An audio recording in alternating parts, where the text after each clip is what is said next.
Bonjour et bienvenue dans le journal créatif Le Fil du Grand Parc. Je m'appelle Sabine et je reviens bien plus vite que prévu avant les vacances scolaires pour vous montrer en fait les petites réalisations. Je vous avais dit que je reviendrais entre Noël et le jour de l'an et puis finalement j'ai fait des petites choses intéressantes que je vais vous montrer tout de suite. Alors d'abord je voulais vous montrer aussi une broderie que je vous avais déjà montrée mais je n'avais pas le cadre. Voilà. Donc un cadre ovale. Alors ce genre de cadre ovale, alors il faut dire que en Normandie, là dans le département de la Manche, près de chez moi, il n'y a pas grand chose. Et commander un cadre, payer des frais de port. Donc je vais commander sur AliExpress. Voilà, vous voyez derrière comment je fais. Donc après on fait une sorte de... Comment ça s'appelle en couture quand on fait des fronces, hein. Puis après, pour terminer, on met un tissu ou une colle, une feutrine. Du coup, j'en avais commandé d'autres pour ma roue phénologique. Et, ça n'allait pas encore. C'était pas assez grand. Donc ça y est, enfin, j'ai trouvé... Alors, elle n'est pas bien placée, mais en tout cas, vous voyez, ça fonctionne. Donc, je vais pouvoir continuer de broder ça. Quand j'en aurai envie, en fait. Donc voilà, c'était le petit point broderie, le petit point difficulté, des fois, quand on fait des choses un petit peu trop grandes, de trouver les tambours à broder. Alors, au niveau de la couture, j'ai réalisé, je regarde là parce que j'ai la pochette ici, j'avais acheté au CSF à Paris l'année dernière un patron et un tissu pour aller avec. C'était la jupe courte à plis et à poche Sylvie. C'est moi le patron, en fait c'est Coralie Bijasson. Alors elle a une chaîne YouTube et tous ses modèles sont expliqués pas à pas en vidéo. Et bien sûr il y a un petit carnet qui accompagne.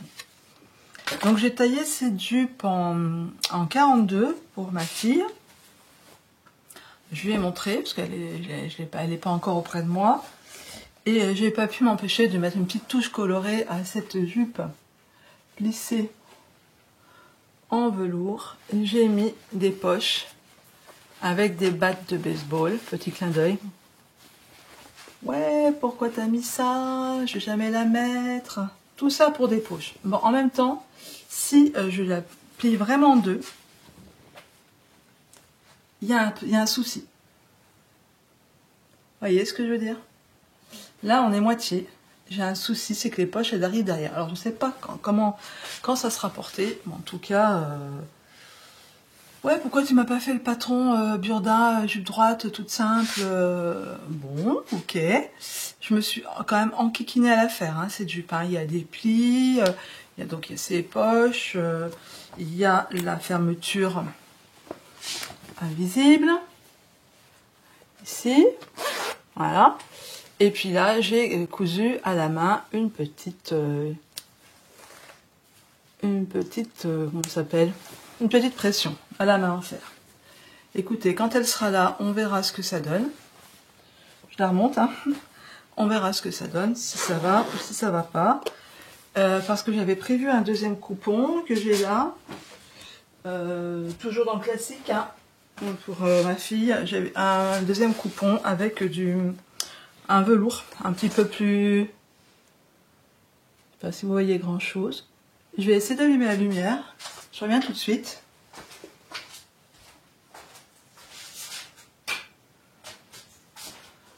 Après, si j'allume la lumière juste au-dessus, là, ça va briller. La variation de couleur va pas être super. Je sais pas si vous avez... Voilà, vous vous rendez compte. Alors. Pas si c'est mieux, hein. Enfin bon, ça écrase un peu la couleur. Là, j'ai la lumière juste au-dessus. Donc, à voir. Changer de modèle si celui-là me suis foiré quelque part. Là, je vous parle, mais j'ai chaud. J'ai chaud parce que j'ai ce pull que je viens de terminer. Le pull Nestoria de Audrey Borrego, alias Yarnflex. Hein, ça fait la transition avec le tricot. Oui, depuis que je vous ai quitté il y a même pas 3 semaines, j'ai tricoté ce pull. Alors je regarde sur mon carnet. j'ai tricoté ce pull en... J'ai commencé le 2 décembre, je l'ai terminé le 12. Il a séché super vite parce qu'en ce moment bah, il fait chaud, enfin il fait froid dehors, donc on met les poils. Donc je mets au-dessus et ça sèche super vite. Alors l'histoire de ce pull, je devais le faire au début avec Sandrine, Tricoting by Sandrine, qui a lancé l'idée de le faire au mois de janvier, donc pour le tricoter ensemble. Puis comme j'ai terminé mon pull précédemment, j'étais partie à tricoter un torchon en lin. Et puis alors je vous avoue que le lin, en plein hiver, puis c'est rêche, alors que je venais de la douceur de la manche loopy, ça m'a dégoûté. Je me dis non, il faut que je fasse un truc, voilà.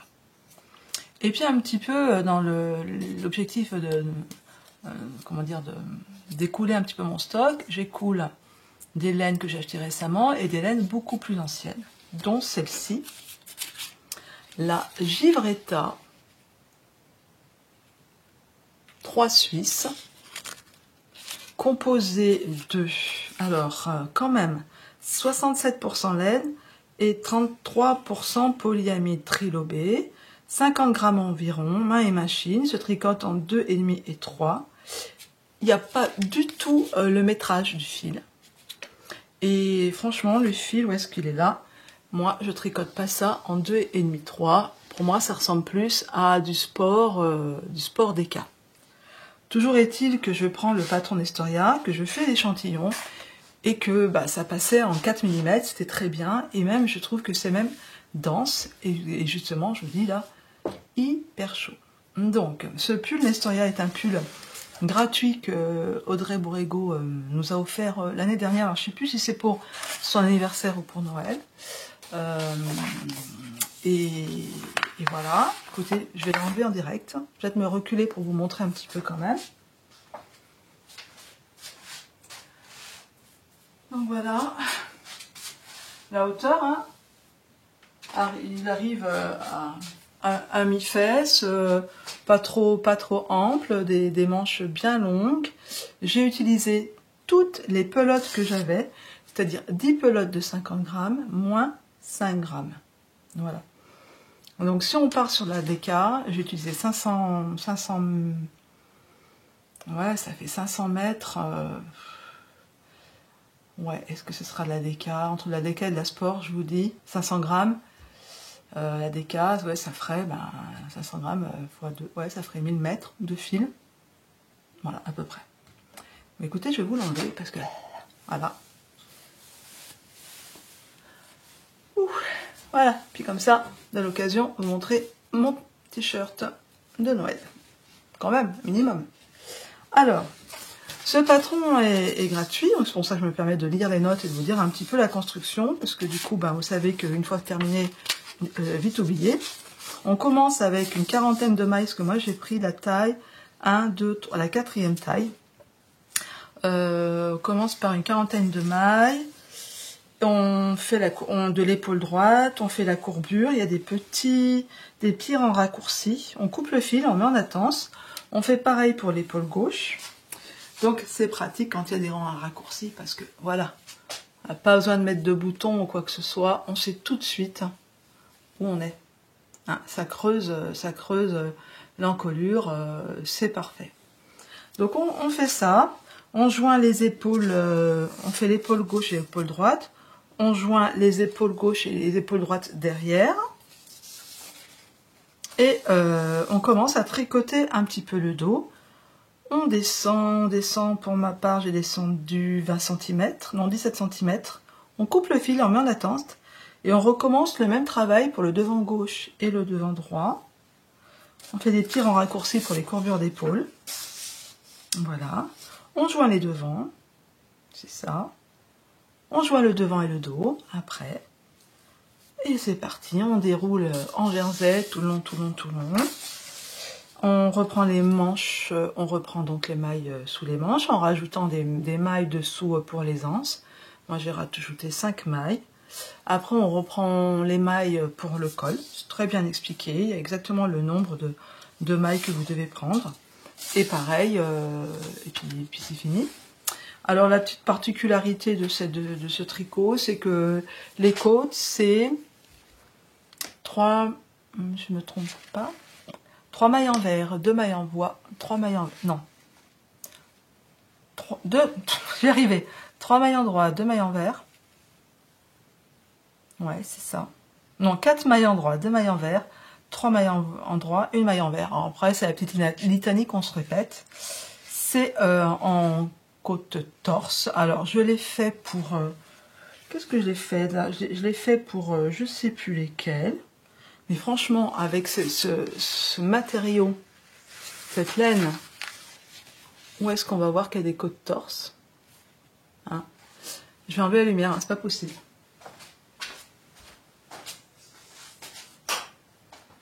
Voilà.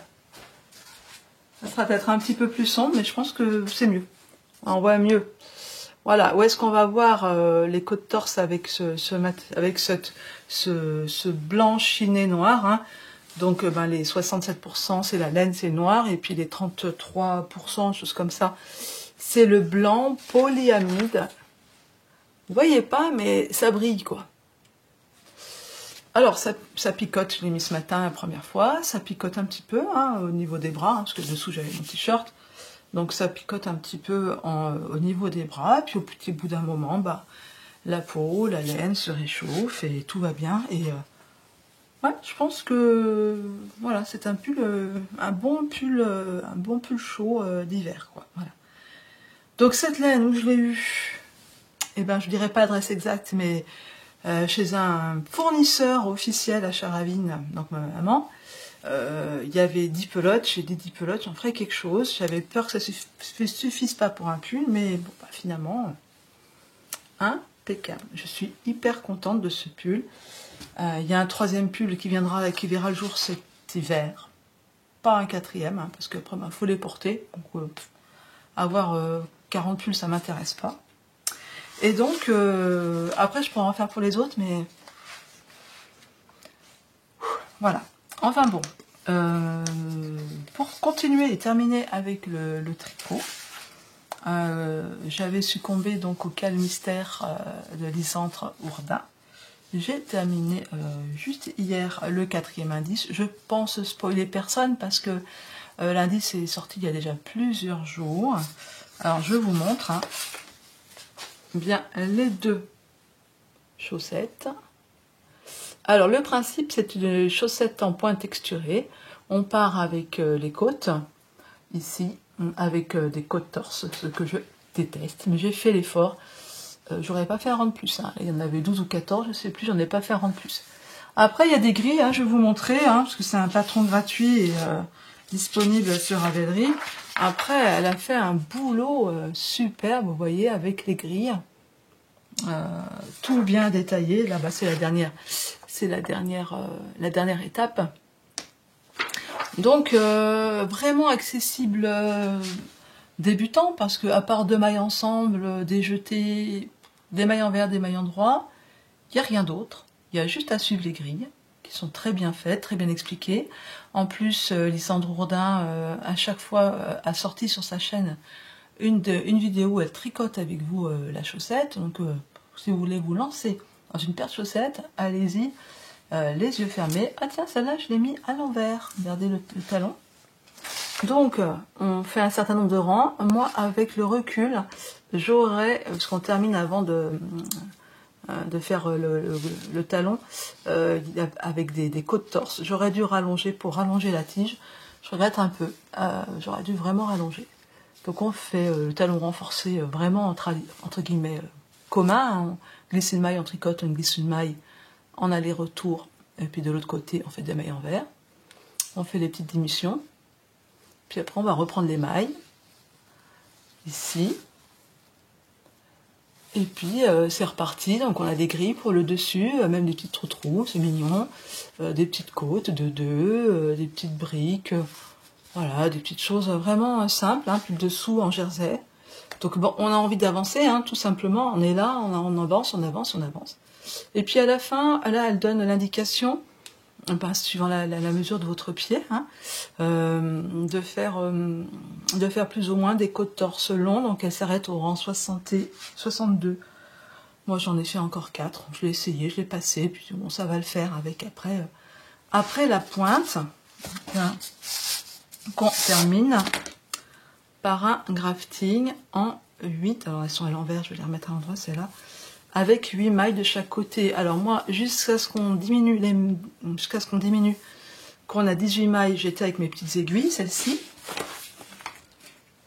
Une petite aiguille, comme ça. 2,25, j'ai tricoté la chaussette en 2,25. Et puis, à partir du moment où j'avais plus que 18 mailles de chaque côté, j'ai pris, c'est là, mes circulaires que je n'aime pas du tout. C'est au début où j'avais commencé à faire le tricot en circulaire. Évidemment, j'étais allée chez Fildar. J'avais acheté les 2,5. Mais qu'est-ce qu'elles sont nulles, mais nulles. N'achetez pas les circulaires chez Fildar, que ce soit des petites, des moyennes, des grosses, n'achetez pas. La jointure, là, il fallait que je pousse mes mailles, quoi. Heureusement que, voilà, c'était pour que quelques rangs, parce que j'ai pas des Magic Loop autres, parce que c'est très, très, très rare. Et là, je me dis, bon, bah, généralement, mes chaussettes, je les termine avec 12 mailles, et je tire sur une petite mini circulaire, et ça passe. Mais là, enfin 12, ça fait 12, ça fait 24, mais là 16, ça passait plus, donc j'ai terminé en Magic Loop pour quelques rangs. Je suis très contente, je les ai essayées tout à l'heure. Elles sont hyper chaudes. Alors je vous ai pas dit la laine. Je vous ai pas dit la laine que j'avais acheté il y a peut-être 2 ans maintenant à l'Anna et Tricot à Grenoble. J'ai acheté de la langue en alpaca socks. En fait, j'étais allée voir Anna en disant voilà, la laine chaussette entre guillemets 75-15 ou 75-25 ou 85-15 avec de la polyamide, moi ça me tient pas assez chaud lors des grands froids. Donc elle m'avait proposé cette laine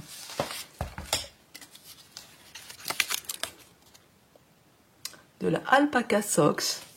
Donc il y a 70% alpaca et 30% polyamide. Et ben ma foi, elles ont l'air tout à fait chaudes, douces. Après, est-ce qu'elles seront résistantes? Je pense qu'il y a la polyamide. Et puis ça change, voilà. Est-ce qu'elles vont s'agrandir? Je les ai pas bloquées, je les bloque pas, mes chaussettes. Je les ai mises là pour vous les montrer. C'est vrai que là, c'est nettement moins présentable. Je vais les porter, puis elles se bloqueront sur mes pieds toutes seules, parce que vu qu'il fait pas très très chaud en ce moment, je pense que je profiterai, je descendrai avec ça à Grenoble. Voilà, ça sera mes chaussettes de voyage. J'aurai bien chaud aux pieds. Donc voilà pour le tricot, tout de même, quand même, depuis je sais pas quand est-ce que je suis venue vous voir la dernière fois, mais c'est pas très très longtemps. Et puis des fois j'aime bien me changer les idées. Alors je vais défaire, est-ce que je vais arriver à défaire le paquet? Il est trop bien emballé. Je vais pas vous le défaire, alors je vais vous mettre des photos. D'ailleurs j'ai déjà posté sur Instagram. C'est un petit phoque que j'ai réalisé au crochet pour un enfant. Je sais pas si vous entendez, mais j'ai mis un petit truc qui fait du bruit. Voilà, c'est pour un bébé. Donc le modèle est gratuit. Je l'ai trouvé sur Pinterest. Je vous mettrai les liens de ce modèle gratuit qui est tout à fait très bien expliqué. Je crois qu'il est en anglais par contre, parce que je ne l'ai pas imprimé. Voilà, j'ai regardé sur mon téléphone. Et il est simple. Vraiment, il est simple. Il est très amusant à faire. Que petits pompons, tout ça.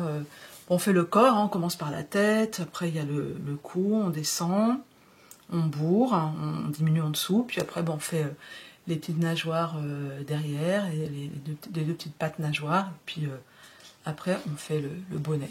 Voilà, tout simplement. Non, vraiment c'est très agréable, ça change un petit peu du tricot des fois, ça fait du bien d'avoir des petits projets comme ça en cours.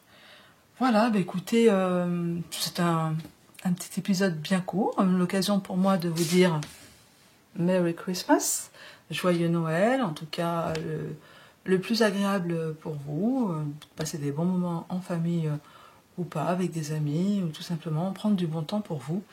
C'est vrai que Noël, je crois que c'est un dimanche, donc bon, c'est pas super, hein, mais au moins tout le monde, à part les personnes qui travaillent le dimanche, pourront être réunis. Voilà, je vous embrasse bien fort. Et je vous dis cette fois à l'année prochaine, parce que là, quand même, je ne reviendrai pas tout de suite. À bientôt.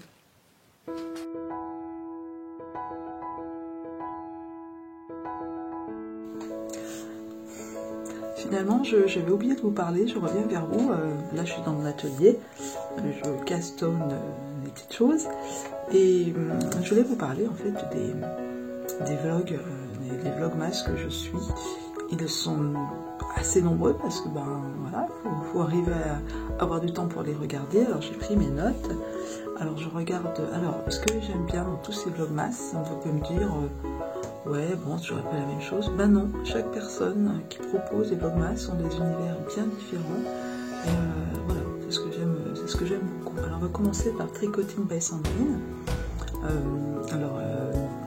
Il y a un fil rouge, on va dire, dans ces vlogs tous les jours, et c'est le filage et les petites questions qu'on peut lui poser. Donc c'est très agréable de l'avoir filé au fuseau. Donc voilà, j'aime beaucoup cette particularité dans les vlogmas de Sandrine, et puis on voit toujours sa bonne humeur aussi. Et puis, voilà, c'est joli sourire, c'est pas désagréable. Et puis je suis aussi Mystis Febrae, ouais c'est ça, Pauline. Alors Pauline pour... En fait, il y a pas mal de modèles, enfin pas tout, hein, elles sont bien meilleures triconteuses que moi, mais par exemple les Albira qu'elle est en train de faire pour sa fille, non, pour sa soeur je crois. Enfin, voilà, je suis en train de les commencer, alors bon, pour moi c'est une première, pas pour elle. Donc elle a fait les chaussettes compost que je voulais faire, enfin bon voilà, il y a des choses qui se retrouvent, et puis j'aime bien sa bonne humeur, ses coups de pompe, voilà, son univers aussi, voilà. Et puis il y a Fraîcheur Montalo, donc Chantal. Alors Chantal qui nous fait des mises en scène tous les jours, c'est assez rigolo, il faut dire. C'est pas le côté qu'on avait l'habitude de Chantal, je trouve, dans ses vlogmas. Elle se découvre, elle se livre un peu plus, et on s'aperçoit qu'elle est une grande collectionneuse de pas mal de choses. Alors si vous êtes aussi collectionneur, allez voir ces vlogmas, c'est pas trop tard. Je regarde aussi Atelier V3, mais ça je pense que vous êtes nombreuses à regarder son univers, voilà, c'est elle. Je regarde Mimi, parce que Mimi c'est vraiment surprenant, son petit univers avec ses petites poupées au crochet, c'est tout mignon, on est vraiment dans Noël, donc j'aime beaucoup aussi. Et puis je terminerai par Fanny Boop, qui a aussi son univers bien à elle, qui fait ses petites chaussettes de l'avant, qui fait 2 paires d'ailleurs. Je vais reprendre l'idée pour l'année prochaine, ça c'est sûr. C'est là et ça partira pas. Elle a son univers aussi, elle est un peu comme moi, elle prépare à la main, crochet pour la famille. Moi aussi on va faire un loto au jour de Noël, donc alors moi c'est pas le jour de Noël que j'offrirai mes cadeaux féminins, c'est pour Noël. Et voilà, il y a des petits points communs, voilà. On se retrouve pas mal, je me retrouve pas mal dans Fanny. Donc voilà, un petit clin d'œil à ces podcasts qui là pour l'instant sont des vlogmas que l'on retrouve tous les jours. Voilà, je ferme la parenthèse et je vous redis à bientôt, à l'année prochaine.